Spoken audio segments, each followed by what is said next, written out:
కాళ్ళు తలకాయ కూర ఎలా చేసుకోవాలో చెప్తాను. ముందుగా అయితే దీన్ని కడిగి రెడీగా పెట్టుకొని దాంట్లో చెక్క, లవంగం, యాలక్కాయ, జాజికాయ, తర్వాత పలావాకు, అల్లం వెల్లుల్లి పేస్టు, ఉప్పు, పసుపు వేసుకొని కొన్ని నీళ్ళు అయితే పోసుకొని అలా కలిపేసి స్టవ్ మీద పెట్టి ఒక 4 విజిల్స్ వచ్చేందుకు మటన్ అయితే ఉడికించుకొని పక్కనైతే పెట్టేసుకొని మందంగా ఉన్న ఒక దాకా తీసుకొని దాంట్లోకి అయితే నూనె పోసుకొని నూనె హీట్ ఎక్కాక దాంట్లోకి తాలింపు అయితే వేసేసుకొని రెడీ చేసుకోవాలన్నమాట. అన్నీ ఫ్రెష్గా వేస్తేనే టేస్ట్ బాగుంటుంది, మర్చిపోమాకండి. దాని తర్వాత రెడీగా ఉడికించి పెట్టుకునే మటన్ని ఇప్పుడైతే తాలింపులో అయితే యాడ్ చేసేసుకోవాలన్నమాట.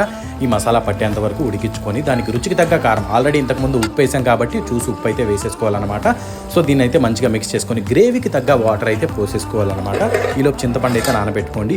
ఉడికిన తర్వాతే చింతపండు పులుసు కూడా వేసేసుకొని ఎండు కొబ్బరి, గరం మసాలా, కొత్తిమీర కూడా వేసేసుకొని ఒక 5-10 నిమిషాలు లేదా అలాగా మీడియం ఫ్లేమ్లో పెట్టేసుకోండి.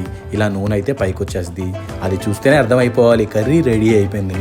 సో వీడియో నచ్చింది కాబట్టి లైక్ చేయండి, షేర్ చేయండి, సబ్స్క్రైబ్ చేయండి. Thanks for watching Bobby kitchen.